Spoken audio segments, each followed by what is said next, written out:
Louvado seja Deus, a paz do Senhor para todos, para todas. Estamos em mais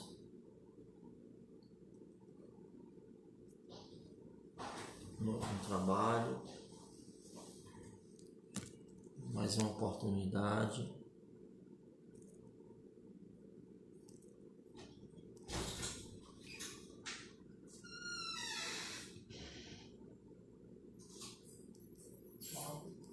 E agradecer ao Senhor por este dia. Estamos em mais uma live de nosso estudo sistemático. Hoje eu quero falar sobre a primeira igreja, da Ásia, que está no livro do Apocalipse. Louvado seja Deus. Capítulo de número 2. A partir do verso de número 2. Os comentários estão desativados, mas no final a gente vai tentar abrir para vê-los, mas desde já eu cumprimento a todos vocês com a paz do Senhor. Amém? Capítulo 2 do livro do Apocalipse. Hoje nós iniciamos falando sobre a primeira igreja, na qual Jesus se dirigiu, a primeira carta, na qual o Senhor Jesus se dirigiu. Capítulo 2, versículo de número 2. Conheço as obras que você realiza, tanto o seu esforço como a sua perseverança. Sei que você não pode suportar os maus e que pôs à prova os que se declaram apóstolos e não são. E descobriu que são mentirosos. Você tem perseverança e suportou provas por causa do meu nome, sem esmorecer. Tenho, porém, contra você o seguinte: você abandonou o seu primeiro amor. Lembre-se, pois, de onde você caiu. Arrependa-se e volte à prática das primeiras obras. Se você não se arrepender, virei até você e tirarei o seu candelabro do lugar dele. Mas você tem a seu favor o fato de que odeia as obras dos nicolaítas, as quais eu também odeio. Quem tem ouvidos, ouça o que o Espírito diz às igrejas. Ao vencedor darei o direito de se alimentar da árvore da vida que se encontra no paraíso de Deus. Essa é a primeira igreja na qual o Senhor Jesus remete a sua carta por intermédio do apóstolo João. Ok? Uma coisa que nos chama a atenção dentro da vida cristã é a nossa vida com Deus, a nossa devoção ao Senhor. Sendo Jesus interpelado pelos fariseus em busca de acusá-lo de algum erro doutrinário, de ir contra a lei do Senhor, eles desafiaram Jesus perguntando qual era o maior mandamento. E Jesus respondeu que era amar o Senhor, o seu Deus, de todo o seu coração, de toda a sua alma, de toda a sua força e de todo o seu entendimento. Aí Jesus diz: esse é o primeiro e maior mandamento. E na verdade é isso mesmo. Nosso amor a Deus é a medida mais verdadeira do nosso compromisso com Ele. Jesus disse que aquele que tem os seus mandamentos e os guarda e os obedece, esse é que eu amo. Se alguém guarda a minha palavra, Jesus disse, esse é o que me ama. O apóstolo Paulo disse que o amor de Cristo, ele nos constrange. A marca dos verdadeiros filhos de Deus são justamente aqueles que eu amo. São aqueles que amam o Senhor, que amam o seu Filho. E na vida cristã, meus irmãos e irmãs, Cristo exige o nosso amor integral. O nosso amor, ele não pode ser dividido. O amor a Cristo tem que vir em primeiro lugar. Jesus diz, olha, se vocês amam mais a sua família do que a mim, vocês não são dignos de mim. É claro que Jesus não está dizendo que despreze a família, mas é que ele está dizendo que nós devemos colocar Ele em primeiro lugar na nossa vida. O amor integral. Amar a Cristo é o que nos define como verdadeiros cristãos e cristãs. E, na verdade, irmãos e irmãs, nós precisamos cuidar desse amor, regá-lo, mantê-lo. É a nossa responsabilidade de manter esse amor de Deus vivo em nossos corações, essa chama acesa, de intensificá-lo, de vivenciá-lo em nossas vidas diárias, em nossas vivências. Porque, meus irmãos, o passar do tempo vai nos colocando, de certa forma, distantes de Deus. O passar do tempo, esse amor, ele pode sofrer variações, mutações, e geralmente esse amor passa a esfriar. Esse amor passa a diminuir. Como nós somos voláteis, como nós somos instáveis. Esse amor vai sofrendo variações com o passar do tempo. E dessa forma, esse amor ele deve ser nutrido, guardado em nossos corações, para que ele não sucumba, para que ele não se extinga nas nossas vidas. Ele deve ser nutrido, para que não sejamos sucumbidos pelas adversidades da vida e dessa forma esse amor possa diminuir. É bem verdade que o nosso amor para com Deus é bem distante da realidade do verdadeiro amor. É sim. Estamos distantes daquilo que nós deveríamos ser, e essa é a nossa luta diária como cristãos e cristãs. E o primeiro passo é nós reconhecermos isso diante dele. Porque ele já sabe. E quando reconhecemos que estamos distante daquilo que deveríamos ser, do nosso amor para com ele, temos a oportunidade que ele nos dá de nos arrependermos. Amar a Deus de todo o coração, toda a alma, toda a força e todo o entendimento é um padrão incrivelmente elevado. Incrivelmente. Mas é a nossa responsabilidade. Dada a fraqueza da nossa carne, a maldição do pecado, embora não sejamos mais condenados por ele, mas ainda a natureza pecaminosa está em nós, as tentações que persistem e as muitas distrações terrenas, elas buscam nos afastar de Deus. Irmãos, enfrentamos três inimigos, o mundo, a carne e o diabo. E esses três inimigos, eles querem nos afastar sempre de Deus.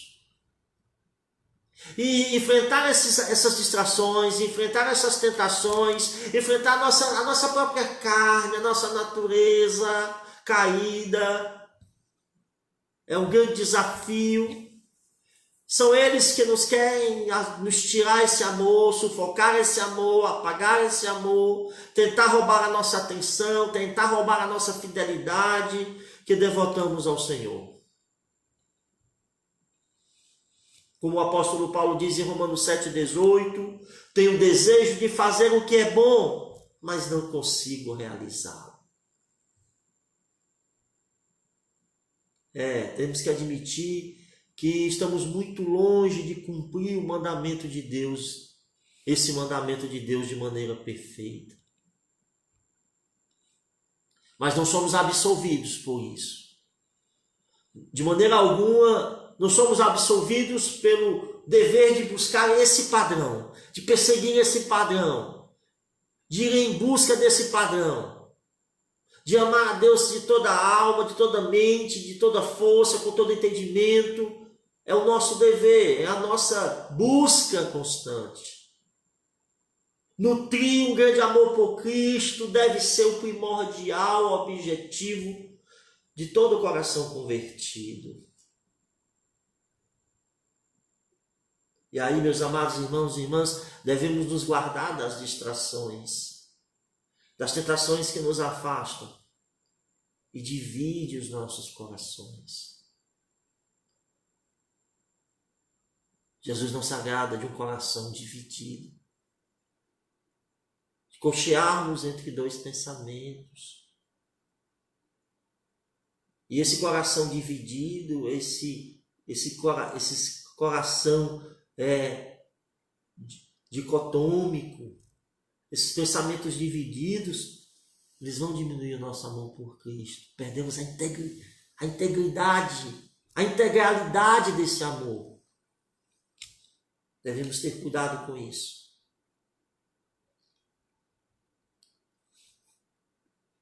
Essa carta à igreja em Éfeso, é interessante essa cidade. Essa cidade de Éfeso é uma cidade considerada uma das principais cidades da província romana. Das províncias romanas. É um verdadeiro centro da Ásia Menor. A cidade de Éfeso era a luz da Ásia. Convergia nela 4 importantes rotas comerciais. Era o centro cultural do entretenimento, teatro, eventos esportivos. A cidade de Éfeso também pairava a idolatria e o paganismo. O templo de Diana, também chamado pelos romanos de Ártemis. Uma das 7 maravilhas do mundo antigo. O que realmente promovia a cidade e atraía turistas do mundo inteiro era o templo de Diana. Era a deusa mais sagrada do antigo mundo greco-romano. Sacerdotes, prostitutas do templo, músicas, dançarinos e adoradores faziam parte das orgias do culto a essa deusa. É uma verdadeira histeria esses cultos. Essas abominações dessa cidade. A idolatria campeava, margeava com muita força. E foi nessa cidade que Deus estabeleceu uma igreja. Nessa cidade pecaminosa. Nessa cidade de idolatria, de histeria caótica, de automutilações, desvios sexuais, embriaguez, depravação. Tudo isso estava no templo de Diana. Mas o evangelho prosperou ali. No meio dessa cidade, Deus plantou uma próspera igreja. Aleluia. Explodiu, o evangelho explodiu nessa cidade. E daí foi para toda a Ásia Menor. Meus amados irmãos e irmãs, Deus constrói sua igreja onde as circunstâncias parecem mais adversas possíveis. Isso é a graça de Deus. Uma igreja só tem sentido se ela for construída nas portas do inferno. E a cidade de Éfeso era uma das portas. É possível que nenhuma igreja cristã na história tenha tido uma linhagem de liderança tão fiel e tão importante como a igreja de Éfeso. Priscila e Áquila foram os primeiros missionários a levar o evangelho a esta cidade. Logo se juntou a eles Apolo. Paulo permaneceu por mais tempo em Éfeso, 3 anos. Pregou fielmente o evangelho e discipulava a igreja. E através do ministério de Paulo, muitos foram instruídos, tanto judeus como gregos, que viviam na província da Ásia Menor. A palavra de Deus foi ministrada ao coração dos cidadãos, dos cristãos em Éfeso. Por causa da sua posição estratégica, da sua posição geográfica estratégica, o evangelho se espalhou-se em todas as direções. Houve um grande impacto de poder na cidade de Éfeso. Houve um grande avivamento na cidade de Éfeso. Milagres. Isso gerou um temor aos moradores dessa cidade. Essa igreja foi liderada por Paulo, depois veio Timóteo, Onesíforo, depois foi Tíquico e agora era João. Uma igreja onde havia uma liderança florescente. Nenhuma igreja poderia reivindicar a herança mais rica de pastores tão fiéis. A igreja de Éfeso era uma igreja das quais cristãos maduros gostariam de participar. Uma igreja que trabalhava. Jesus, olhando para ela, ele diz: conheço as suas obras, o seu trabalho árduo, conheço a sua perseverança, a sua paciência. No centro das suas virtudes, a igreja de Éfeso era um ministério dinâmico, trabalho pesado, estavam constantemente servindo ao Senhor, um trabalho árduo, uma labuta árdua, um trabalho exaustivo, um tipo de trabalho que sugava as forças, tanto físicas como emocionais e espirituais. Ser cristão para os efésios não era divertimento. Eles não iam à igreja para brincar. Eles não estavam na igreja, irmãos, para passar tempo. Eles não iam para a igreja para fazer teatro. Eram cristãos que buscavam servir a Deus com diligência. Estavam envolvidos no trabalho missionário, no trabalho do ministério com sacrifício, servindo, fazendo, dando, indo, labutando. Mas Jesus diz: eu conheço o seu trabalho árduo, conheço as tuas obras, vocês são ardorosos, vocês são fortes, vocês pegam a mão no arado. Eles não eram preguiçosos ou indiferentes, estavam sempre ocupados, dando o que tinham pela causa de Cristo. E Jesus elogia a igreja de Éfeso por isso. Muitas igrejas, irmãos e irmãs, estão cheias de espectadores, freelancers. E muitos vão, se sentam, não querem ser percebidos, vão embora. Não se comprometem, não se envolvem. São meros espectadores, como se estivesse indo para um jogo de futebol ou assistir um cinema ou um teatro. As igrejas estão cheias de pessoas descompromissadas. Mas os membros da igreja de Éfeso entendiam que Deus os havia chamado para trabalhar arduamente na obra do reino de Deus. E estes crentes estavam felizes por se deixar consumir, por se deixar trabalhar, se envolver por causa do evangelho. Eram crentes motivados e ativos, ensinavam a Bíblia, faziam discípulos, ganhavam almas, ajudavam os outros, alimentavam os pobres. Não tinha preguiça, buscava espalhar a mensagem do evangelho pelos 4 cantos da terra. Aí Jesus diz para eles: eu conheço a perseverança de vocês. Eu conheço a paciência. Os crentes de Éfeso também eram conhecidos por sua perseverança. E Jesus os elogia por isso. Diante da pressão e opressão, os crentes de Éfeso permaneceram firmes.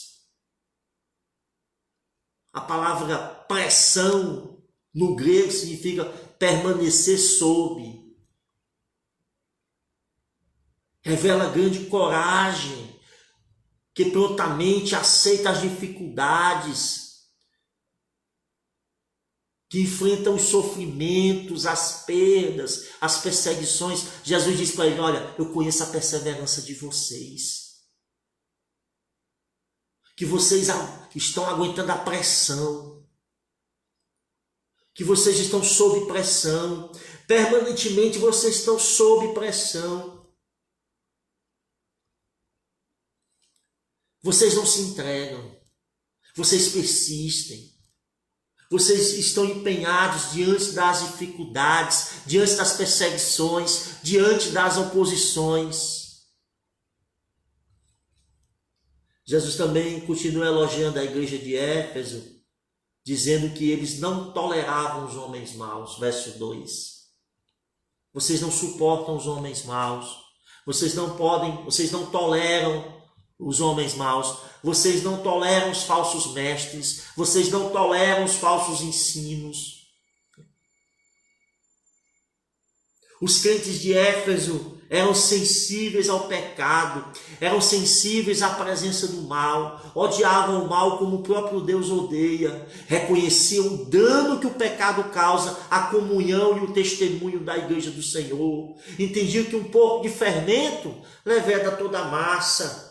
Os crentes de Éfeso tinham um padrão bíblico, moral irrepreensível, eram crentes disciplinadores, não toleravam o pecado, seguiam fielmente os ensinos de Jesus. Os crentes de Éfeso não fechavam os olhos para o pecado entre eles, eles não encobriam o seu rosto, os erros, para com os erros dos outros, eles chamavam e tratavam, exigiam arrependimento e tratavam dessas pessoas em amor, com zelo santo, baniam a iniquidade no meio do seu povo. Os crentes de Éfeso eram preto no branco. Se alguém na igreja havia cometido pecado, era logo tratado em amor e chamado ao arrependimento, para que o pecado ele não se espalhasse na igreja. Se não houvesse arrependimento na igreja, eles não permitiriam que o fermento se espalhasse. E as palavras de Jesus aqui indicam que eles foram fiéis a essa advertência, de protegerem a comunidade contra as tentativas, as ciladas de Satanás, de se infiltrar na comunhão, de entrar. As maiores derrotas, irmãos, da igreja são internas, não são externas. Quando a igreja está fortalecida na palavra, na comunhão e no amor, ela é imbatível em nome de Jesus. Ela aguenta a pressão externa, ela aguenta os ataques, ela aguenta as calúnias, ela aguenta as ameaças de morte. Mas se você quer ver algo enfraquecer, seja uma igreja, seja um governo, seja um império, é quando ela se enfraquece dentro. É quando há brechas, é quando há rachaduras. Em se tratando da igreja, quando há pecados não tratados,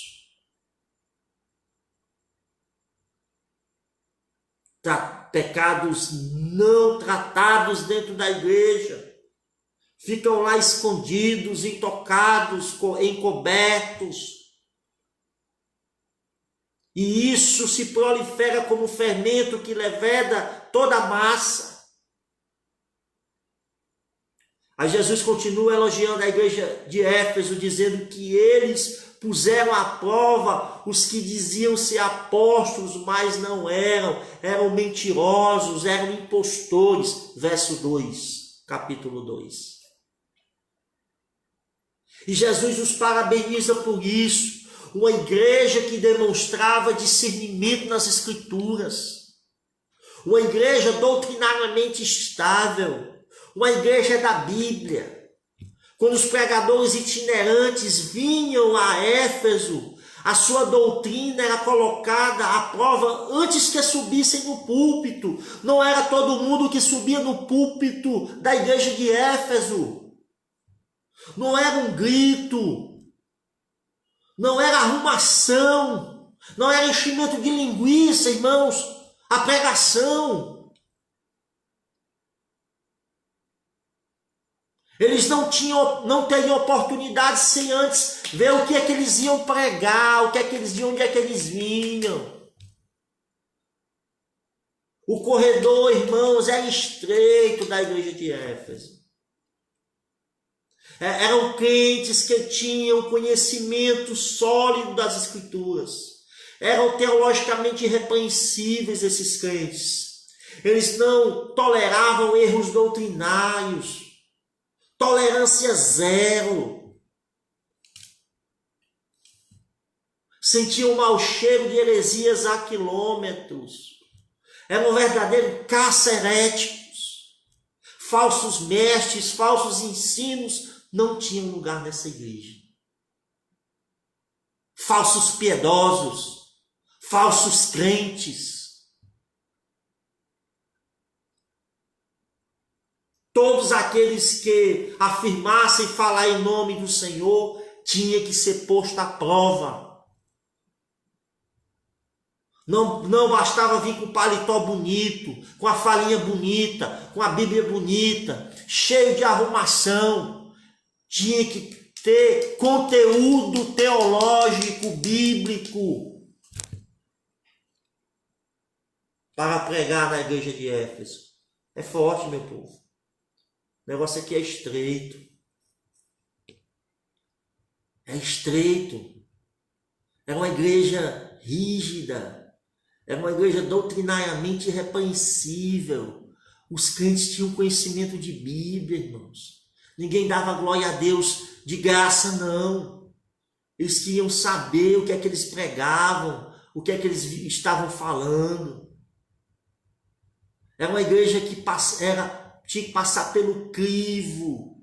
Tinha que passar, irmãos, pelo discernimento.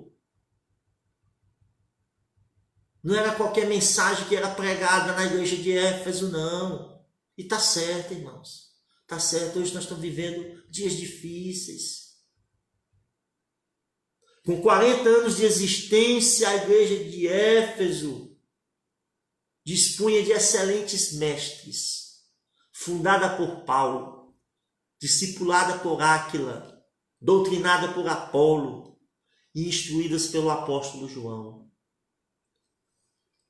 A igreja de Éfeso era a cidadela da ortodoxia, o baluarte da verdade, a fortaleza da fé.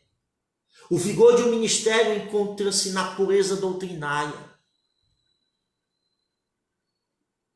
O vigor de um ministério, irmãos, de uma liderança, se encontra na sua pureza doutrinária, na Bíblia. Como os alicerces de uma casa, bem fundamentada. A correção teológica proporciona estabilidade, força, longevidade, vida espiritual. Vida espiritual. No verso 6, Jesus também nos diz que eles odiavam as obras dos nicolaítas. Jesus disse que também odiava essas obras. E receberam louvores por parte dele, porque eles tinham esse discernimento para evitar esse tipo de influência maligna que era as obras dos nicolaítas. Eram uma espécie de idolatria e imoralidade sexual. Não se sabe bem o que eram essas obras, né? Mas eram práticas idolátricas e imorais de ordem sexual. E Jesus elogia a igreja por eles odiarem como ele odiava as obras dos nicolaítas. O verso 3 do capítulo 2, Jesus diz: e vocês sofrestes, eu vou ler aqui pela minha Bíblia, verso 3, você tem perseverança e suportou provas por causa do meu nome, sem esmorecer. Vocês sofreram, tiveram paciência, trabalharam pelo meu nome e vocês não se cansaram. Vocês têm perseverado, suportaram os sofrimentos por causa do meu nome. Jesus continua elogiando a igreja de Éfeso. E a chave daqui, irmãos, a chave do segredo do sucesso dessa igreja era a motivação. Era o que motivava a igreja. O que motivava? O zelo pelo nome de Jesus. Labutaram na obra do evangelho. Perseveravam contra a oposição feroz, que eram os falsos ensinos. Guardaram cuidadosamente a pureza da igreja. Foram vigilantes e protegeram o povo das constantes ameaças dos falsos mestres. Eles suportaram a perseguição rigorosa e o sofrimento. Não se cansaram nem sucumbiram ao desapontamento e à frustração. Permaneceram firmes, fortes. Seus crentes não recuaram em sua missão, suportaram tudo em nome de Jesus. Jesus diz isso no verso 3. Não foi por suas agendas institucionais, não foi por conta dos seus programas, não foi por conta de uma visão, de uma ambição pessoal de um líder, não. Foi pelo nome do Senhor. Fizeram tudo isso por causa de Cristo. Não foi pela ambição de uma liderança, não foi por um programa da instituição. Não, eles fizeram em nome, pelo nome de Jesus. E Jesus os elogia no verso 3.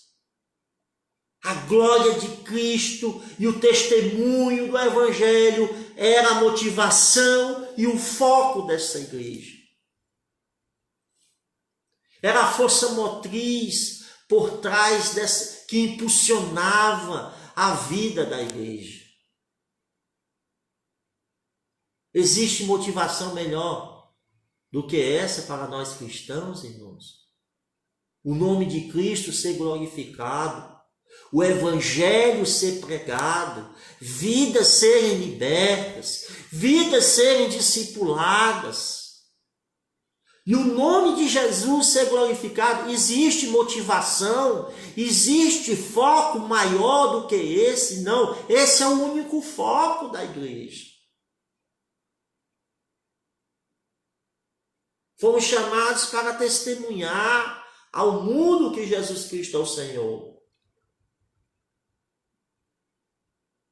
Precisamos de igrejas como essa de Éfeso, no século 21. Rigorosa, bíblica, seletiva, no sentido de ensino, pregação, madura, estável, perseverante, sadia, forte. A igreja de Éfeso tinha essência, tinha substância, tinha conteúdo. Havia alimento sólido nessa igreja.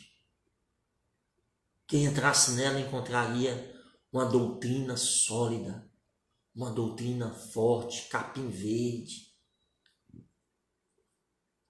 Os seus ministros, os seus pastores eram homens que conheciam a palavra,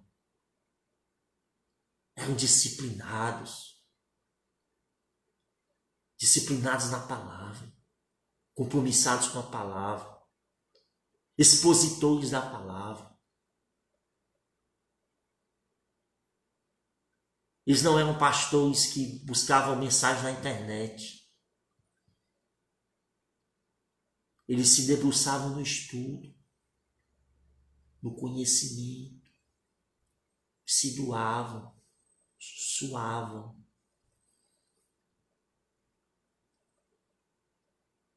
O responsável por uma igreja forte, irmãos e irmãs, é uma liderança forte, é um pastor que saiba alimentar suas ovelhas.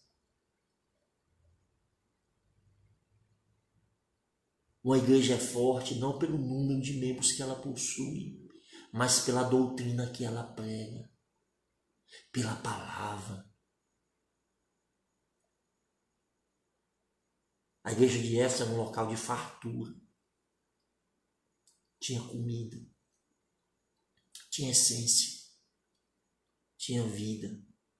Aí você me pergunta, pastor, o que poderia estar errado com a igreja dessa? O que pode estar errado, pastor?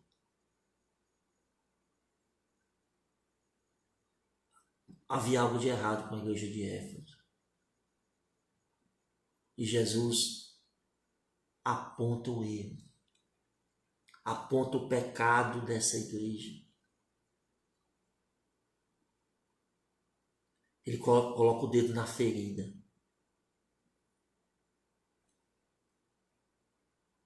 Eles tinham tudo,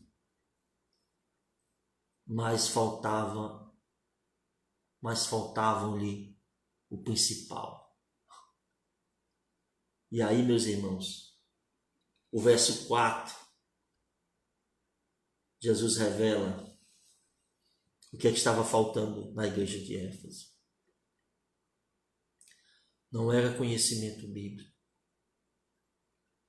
não era serviço, porque eles não eram preguiçosos. Não era falta de testemunhar, porque eles evangelizavam. Não era falta de ajudar o próximo, porque eles ajudavam o próximo. Eles eram ativistas. Estavam lá, o ativismo, fazendo. E a igreja, mas faltava algo na igreja de Éfeso. Algo primordial. Isso é tão verdade que Jesus, depois dos elogios, da condecoração, Jesus parte para a condenação. Jesus parte para a advertência. Jesus parte para a repreensão à igreja de Éfeso. Jesus revela o pecado da igreja de Éfeso. Verso 4. Tenho, porém, contra ti o seguinte: você abandonou o seu primeiro amor. Jesus aponta para a causa do fracasso espiritual dos crentes de Éfeso. Ele aponta para a falha fatal. Isso era tão sério, amada igreja, amados irmãos e irmãs, que colocava em perigo a própria existência da igreja. Ao lermos essa frase dita por Jesus, irmãos, ficamos apavorados. Causa temor. Jesus dizendo: olha, vocês me abandonaram. Vocês abandonaram a mim. Isso causa pânico. Se dói saber quando alguém está contra nós, avalie Jesus. Jesus tinha algo contra a igreja de Éfeso. Ora, irmão, se sabemos que alguém está contra nós, avalie o mestre. Entre a fidelidade doutrinária e teológica da igreja de Éfeso, os ministros permitiram que o amor por Cristo estivesse esfriando. Quanto mais ocupados na obra, esqueciam o dono da obra. Pode acontecer isso conosco, irmãos. Estamos tão ocupados na obra que esquecemos o dono da obra.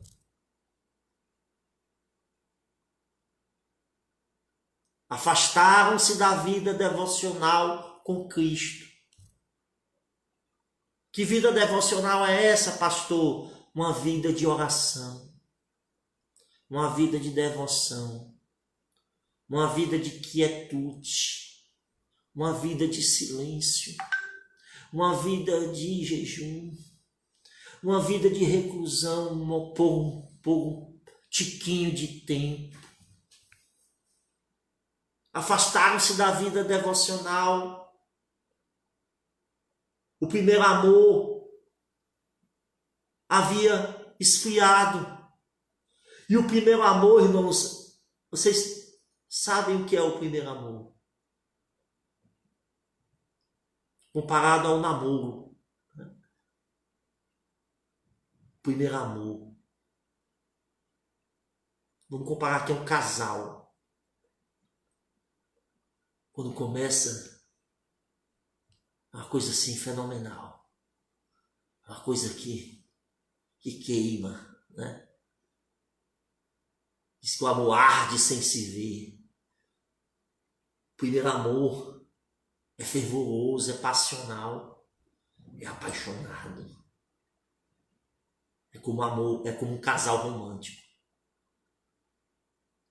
A gente não consegue explicar, é uma coisa sobrenatural. É uma coisa mística. Os corações se acendem, o romance se inflama, as vidas se apaixonam, nos tornamos um com o nosso cônjuge, com o nosso parceiro. Mas algo acontece. Em algum lugar na rotina do casamento, o tempo vai passando, outras prioridades vão chegando, os filhos, o trabalho, a empresa, o comércio. Isso tudo vai sufocando o casamento. E aquilo que era fervor vira rotina. Eu não quero nem falar de rotina, porque a rotina não é necessária.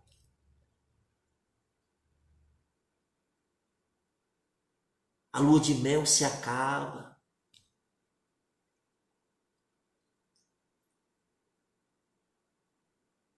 Foi assim com a igreja de Éfeso.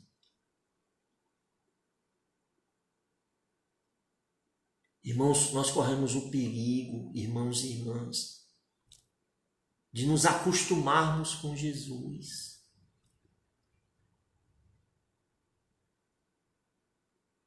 De achar que Jesus é o mais um na nossa vida. De não dar a atenção especial que lhe é devida. De dizer para ele que ele continua sendo o primeiro. E quando o amor, esse primeiro amor esfria, é porque ele não está sendo mais o primeiro e o único. É porque tem alguém na jogada. É porque nós já estamos flertando com outras coisas.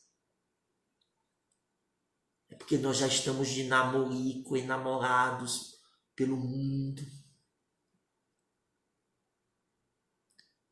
Estamos flertando com o pecado. E aí esse amor ele vai arrefecendo, vai. E isso, olha, igreja, não é do dia para a noite. Isso é passo a passo. Aí você não consegue perceber. Só vai perceber quando o estrago está feito. Quando esse amor já está apenas fumaçando, fumegando. A igreja de Éfeso se perdeu. Porque perdeu o primeiro amor. O fervor. O desejo. A paixão. A lua de mel entre a igreja e Jesus havia acabado.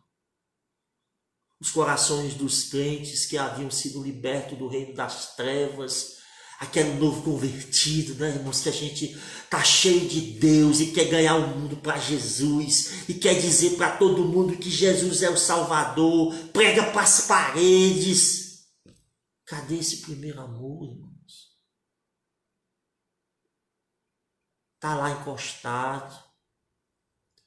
Jesus é mais um na sua vida. Foi um momento que passou. Que desgraça, irmãos, que a igreja de Éfeso estava vivendo. Expressava amor por Cristo, antigamente como um fogo que não se apaga, mas ao passar do tempo, o fogo se esfria, se apaga.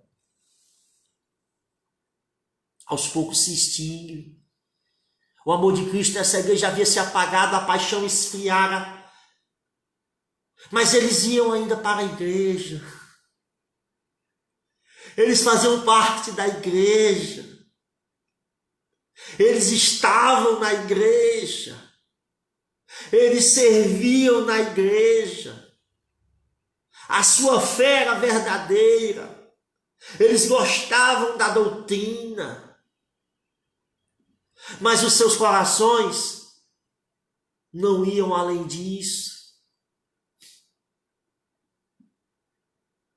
Não passavam de se alegrar na igreja, de fazer parte de uma comunidade, de louvar, de dizer glória a Deus. Mas o coração distante, ocupado. Por um momento, ali. Mas acabou o culto. Jesus ficou no culto. Ele não vai com você. Ele não vai com você. Ele não vai com a igreja. Ele não vai comigo. Isso é preocupante, irmãos. Tinha muitas atividades por Cristo, a igreja de Éfeso, mas faltava intimidade. Cabeças cheias, mãos ocupadas, pés ocupados, mas corações vazios. A devoção coletiva, o culto coletivo a Cristo estava sendo substituído por uma fria obediência. Mantinha seus comportamentos externos, corretos. Religiosamente corretos, doutrinariamente sadios, mas o seu culto que prestavam a Deus não era motivado pelo amor. Pelo sincero amor, pelo verdadeiro amor, que antes nutriam. Os seus cultos eram formais.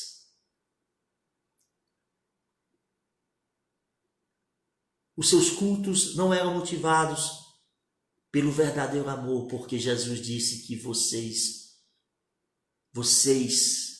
Jesus disse para a igreja de Éfeso, vocês deixaram, vocês me abandonaram. Vocês me abandonaram. É forte isso aí, meus irmãos. Jesus diz isso para a igreja.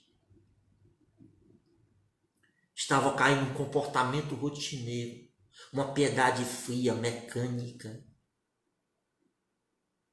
O afastamento é sempre gradual, como eu falei. O pecado não acontece da noite para o dia.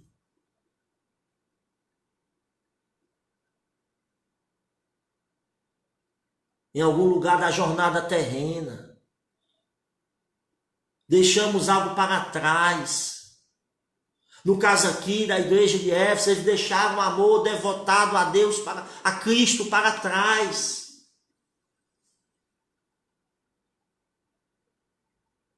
Se afastaram de Cristo, abandonaram o primeiro amor. É como se Jesus estivesse dizendo à igreja de Éfeso, vocês me abandonaram. E é como se nós estivéssemos dizendo ao Senhor, é como se a igreja de Éfeso estivesse dizendo ao Senhor, Senhor, eu não te amo mais como antes. Mas eu vou continuar indo para a igreja. Eu vou servir, eu vou testemunhar. Apenas eu não te amo mais.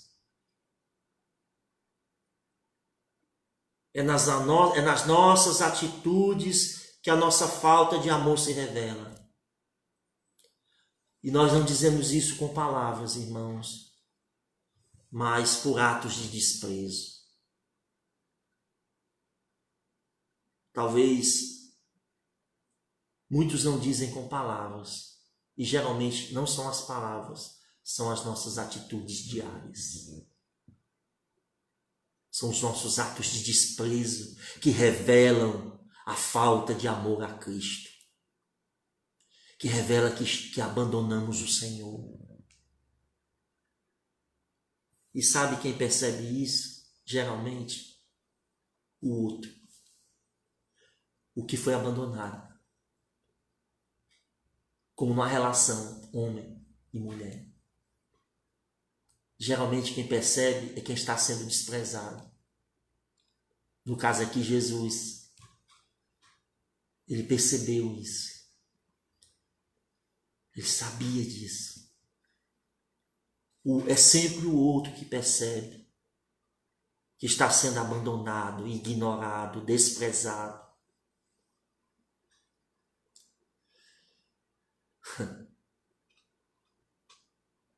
Jesus olha para a igreja de Éfeso e diz: você não me ama mais como antes.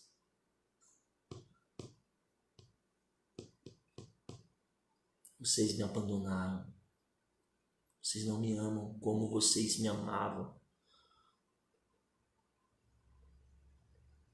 E essa mensagem é clara. Jesus diz para eles, Jesus diz para nós esta noite, irmãos, voltem, arrependam-se,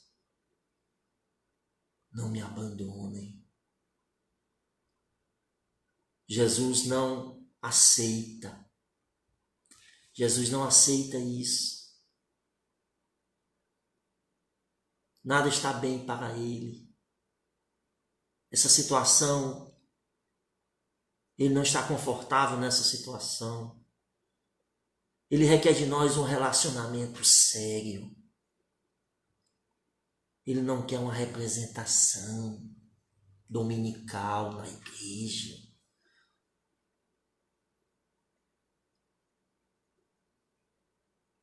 Ele quer relação, intimidade. O que está acontecendo é grave. Jesus havia afirmado que o maior mandamento é o amor a Deus. Precisamos amá-lo com todo o nosso coração, alma, mente e força. O amor por Cristo precisa preencher todas as lacunas do nosso ser. Sem amor por Ele, somos apenas um metal que soa, como diz o apóstolo Paulo, e um sino que tine. Os nossos corações precisam pulsar com estonteante, passional e vibrante amor por Cristo. Caso contrário, nada seremos. Se falhamos em amá-lo, desobedecemos o maior mandamento, e não importa, obedecemos os outros, irmãos, porque o maior é amar a Deus, amar a Cristo. Deixar o primeiro amor é o pecado capital da vida do crente. Se o nosso amor por Cristo é frio, de nada mais adianta, nem serviço, nem testemunho, mais nada, porque ganharemos o mundo e perderemos a nossa alma. A perda do primeiro amor nos distancia da sua graça, do seu favor imerecido.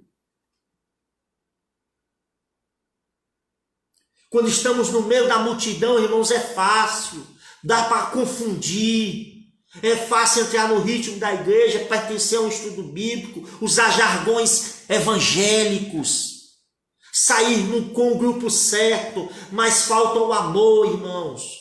Falta o amor a Cristo. Você pode fazer tudo isso, mas mesmo assim sem sentir nada por Cristo. Há um sentimento que o atormenta profundamente. E todo crente, toda igreja corre esse perigo. E mesmo assim, como os Efésios, podemos nos amoldar a padrões de piedade e serviço sem amor por Ele. O mesmo esforço e empenho na obra de Deus deve ser feito por nós em avivar as chamas do nosso amor por Ele. Da mesma forma que você se entrega na obra, você tem que se entregar para Ele. E eu sou ousado em dizer, se entregue para Ele primeiro, para depois você se entregar na obra dEle. Nós não podemos nos conformar com a frieza, com a mecanização de nossos cultos prestados ao Senhor a partir de um coração frio e vazio. E Jesus nos chama a um arrependimento. Jesus dá uma solução para a igreja de Éfeso. Verso 5, Jesus diz, lembra-te de onde você caiu. E é isso que a gente vai ver na próxima semana. Aliás, quinta-feira. Nós vamos receber de Jesus, a igreja de Éfeso vai receber a correção.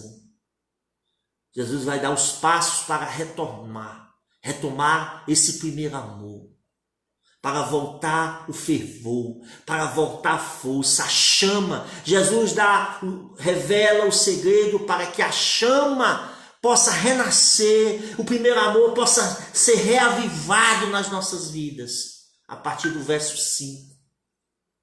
Lembra-te, pois, de onde você caiu.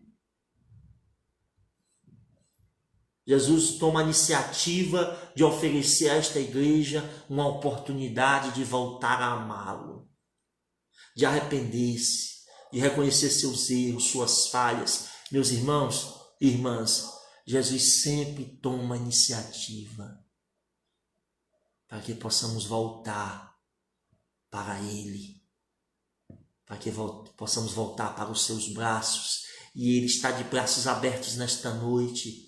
A gente vai ficar para quinta-feira, a gente vai terminar esse texto, mas a partir de agora, você que está ouvindo essa mensagem, Jesus nos dá uma palavra de arrependimento, de exortação, para que nós venhamos nos arrependermos e voltarmos. Volte agora. Volte hoje. Não deixe para amanhã. Não deixe para mais tarde. Ele está de braços abertos e revela o caminho que devemos seguir. A partir do verso 5.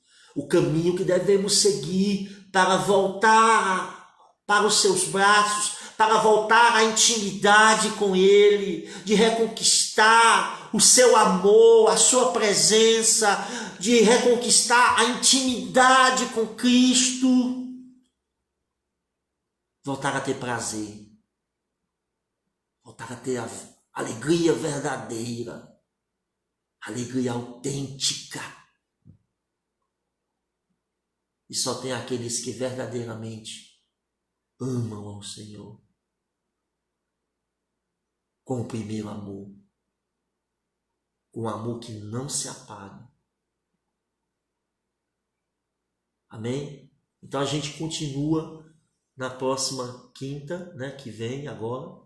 Eu vou ativar os comentários para que vocês possam se manifestar, quem quiser. Amém? Louvado seja Deus. Que bênção, né? Quinta-feira a gente vai ver a resposta, o caminho, para retornarmos. Jesus dá uma oportunidade à igreja de Éfeso para voltar ao início, voltar aos princípios, para voltar a amá-lo com todo o nosso ser, com toda a nossa força, de toda a nossa alma. Ah, Senhor, é isso que eu quero nessa vida. É isso que eu desejo. Amém? Então, a paz do Senhor a todos vocês. Eu quero encerrar com oração. Eu sei que o Instagram aqui já está acabando, mas vamos orar. Pai, no nome do Senhor, nós te damos graças nesta noite. Obrigado por esse momento de reflexão, esse momento dessa palavra, Senhor, que sempre nos mexe, que sempre toca no nosso íntimo, na nossa vida. Nós queremos te louvar e te agradecer, te bendizer, Senhor. Obrigado por esse momento, Senhor. Obrigado pela igreja de Éfeso que nos faz despertar. Guarda teu povo, guarda tua igreja. E quinta-feira, Senhor, estejamos aqui falando do teu nome, Senhor, e aprendendo, Senhor, com a tua palavra. Amém?